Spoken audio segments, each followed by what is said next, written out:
All right. Sorry if my printer's a bit loud in the back. I'm printing out some writing assignments. All right. Eureka Math Squared, fourth grade, Module 3, Lesson 2, Homework Helper. Okay. So today in class, we went over using our place value chart to help us. Everyone who's in my class knows this is my favorite way to do everything. It takes longer, yes, but you will get the right answer if you take your time. Some of us need to work on being a little more patient and not just wanting to hurry up and rush and get it done if it's right or wrong. I know making mistakes means we're trying, but not when we're making mistakes because we're not giving 100%. You got to try as hard as you can every time, all right? No matter what we're doing, we got to try as hard as we can.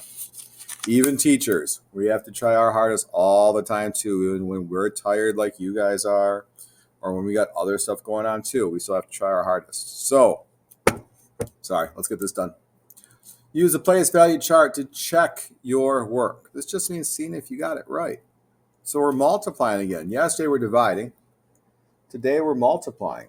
So let's look at, we have 4 times 300. So 4 times 300s. All right, so what's 4 times 3? 4 times 3. So we have 300. Well, let's just do this. This will be one group, 2 groups, 3 groups, 4 groups. All right. You can, if you want, if you know 4 times 3, write it down. Put that answer there and then watch and see if you got it right. But if you're not sure off the top of your head what 4 times 3 is, well, let's look at this together. So I need to have 4 groups, 1, 2, 3, 4, of 3 in the hundreds. So I can say 1, 2, 3. That's one group. 1, 2, 3, 2 groups. 1, 2, 3, 3 groups. 1, 2, 3, 4 groups. Now just count them. 1, 2, 3, 4, 5, 6, 7, 8, 9, 10, 11, 12. So right now I have 12 in the hundred spot. So put that 12 there. In 12 hundreds, I would have a 0 here because there's no 10s and a 0 here because there's no 1s. So I can put 1, 2, 0, 0 and get my answer. Okay. Down here, decompose the larger factor, then multiply. So decompose the larger factor means break this 9 apart. Well, 9 doesn't break apart easy, right? So we're still going to have 5 here, but 900. We can break 900 apart, let's say 400 and 500. Does that work? So we say 5 times this, 5 times this. All right. Can we break it another way? Decompose it, then multiply? You guys know my favorite trick. My favorite trick is to take this. We can do it this way. I'm not the biggest fan of that. I'd rather say 5 times 9. So if you like doing it this way, breaking it down how we went over today in class, that's fine. I might even mess up on this one a little bit on purpose, see if you're paying attention. But here's what I want to put these 2 zeros over here, all by themselves for a minute. Look, it's almost Spider-Man. Sorry. All right, so they're over here. So 5 times 9. If you're still having problems, count by 5 until you have 9 fingers up. So if we do that, we have 5, 10, 15, 20, 25, 30, 35, 40, 45. I don't like to do that. In 4th grade, we shouldn't be doing that. We need to be faster. But if that's what we got to do for now, let's get the right answer. So 45. And then bring these guys down here. That's our answer. Right? Nice, neat, and easy peasy. We can set these all up the same way. For right now, let's make it easier. Get rid of the zeros. Just put 2 zeros here. Get rid of them there. Put 2 zeros here. Get rid of them there. Put 3 zeros here. Get rid of them there. 3 zeros here. Get rid of them here. And 3 zeros here. Get rid of them here. Now just multiply 3 by 7. Put that here. All right. We can do the other way. Sometimes I think we show too many different ways.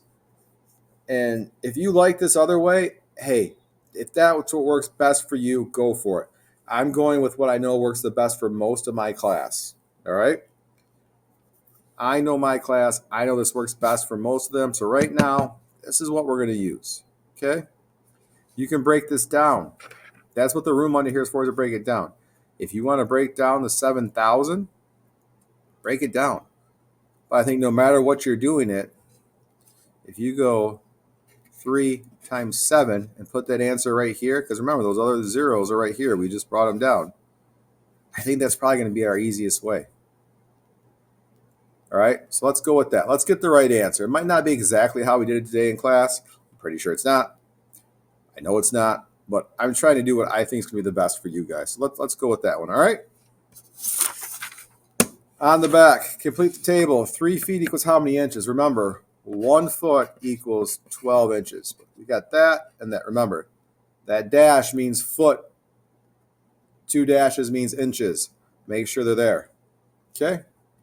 Let's look down here. A piece of wood is 4 feet long. Zara cuts the wood into 8 equal pieces. How many inches long is each piece of wood? So that piece of wood is 4 feet long, right? From right here to right here. Zara cuts into 8 pieces. So this is 1 piece, 2 pieces, 3 pieces, 4 pieces, 5 pieces, 6 pieces, 7 pieces, 8 pieces. Okay? How long? So 4 doesn't go into 8. So I have a feeling we need to convert this. And if you look right here, that's the conversion you need. You need to take that, and then you're going to have to divide that by 8 because there's 8 pieces to add up to 4 feet. So figure out how many inches are here, and then figure out how many numbers you need in here. So whatever this number is, you're going to have that number. I'm not going to give it to you. Divided by 8 equals. Okay? Figure it out. I can give you a hint.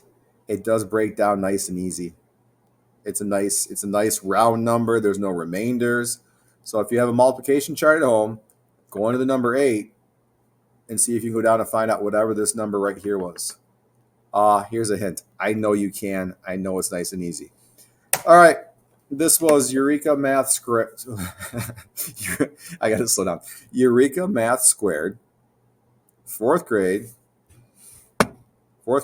Module 3, Lesson 2, Homework Helper. Hey guys, have a great night. And remember, in my class, tomorrow's Wednesday, which means we got 3 days left this week, and that's only 13 days left until we're off for 2 weeks. But the way I count it, I'm counting the first weekend, so that'll have us off for 16 days. Have a good night.